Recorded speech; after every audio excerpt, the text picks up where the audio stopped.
mid ka mid ah macallimiinta jaamacadda Burco Axmed Muuse Ismaaciil ayaa maruu ka hadlayay madasha qalin jabinta ardayda waxa uu daaha ka fayday imaanshiye la'aanta madaxweyne Muuse Biixi Cabdi ee uu kala soo qayb gali waayay ardayda ka qalin jabisay jaamacadda Burco oo uu hore madaxweynuhu uga qayb galay qalin jabinta jaamacadaha Camuud iyo Hargeysa isagoo sheegay intuu weyn ay ka qabeen imaanshiye la'aanta jaamacadaha gobolada Bari waxaana hadaladiisii ka mid ahaa gobolkan iyo jaamacadaha kale gobolada Bari ku yaalaan tuhun weyn baa lagu jira waayadii horena waa dareensanayno madaxweynuhu markuu noo imanayo casuumadayda kuma jirina waanu salaxan jirnay sida qoobka loo salaxdo safarkiisaan ku beeri jirnay waanu ku hafarnayba xantaasi way badanta marka maanta waxayna la joogaan agaasimihii madaxtooyada Dr. Maxamed Cali Bile runtii fariinta iyo waaqaca gobolka ka jirana wuu arki doonaa isagaanaynu كل كفرنا بالفرينتا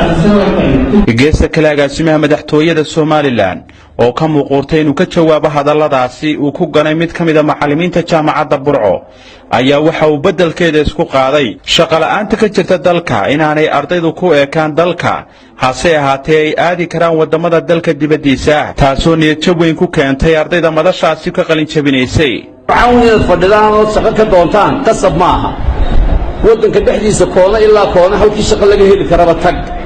waliba waddanka haddaad sii dhaafi karto waddamada jaarkaa tag haddaad sii dhaafi karto meel kale u shaqo doono qolqoljoognimadu hoos bay kuu dhigaysaa waxa weeye meel kastoo ay nolosha kula gasho weliba intaa da'diinnu u dhaxayso 20 jir ilaa 30 jir khataro badan qaado oo horumar samee oo meelo badan u shaqo tag oo wax kasta isku tay ugu dambeyntii mid ka mid ah ardayda jaamacadda Burco oo aanu wax ka weydiinay dareenkiisa ku aadan arrinkaasi ayaa waxa uu kaga jawaabay waxaan kaloo fariin u dirayaa madaxweynahaygii Muuse Biixi Cabdi fariintaas waa fariinta xasoon si guud baan ugu dirayaa madaxweynahayga waxa waddanka waxa ka jira jaamacado dawliga iyo jaamacad bareefada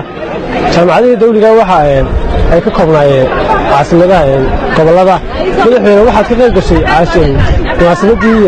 qalinjabinta jaamacadda Boorame oo aad safar u gashay si aad ula qaybsato farxadda ardayda reer Boorame oo reer Somaliland oo isku mahadsantay sidoo kale madaxweyne waxaad ka qayb gashay xafladii qalinjabinta jaamacadda Hargeysa oo aad ka qayb qaadatay oo isku mahadsantahay madaxweyne waxaan ahay arday reer Somaliland waxaan ahay kuwa aad maanta madaxweynaha u tahay waxaan kuwa maanta aaminay waddankeena wax ku bartaan miyaanan u qalmin sida ardayga jaamacadda Hargeysa ka qalinjabiyay iyo Boorame ee xafladii ka safartaa u timaado mise gobolada Bari iyagu waa jantar rogan madaxweyne fariintaas waan ku soo diranahay halka jawaab Maxamed Saciid Gaxnug telefishinka caalamiga badda 24 TV Burco.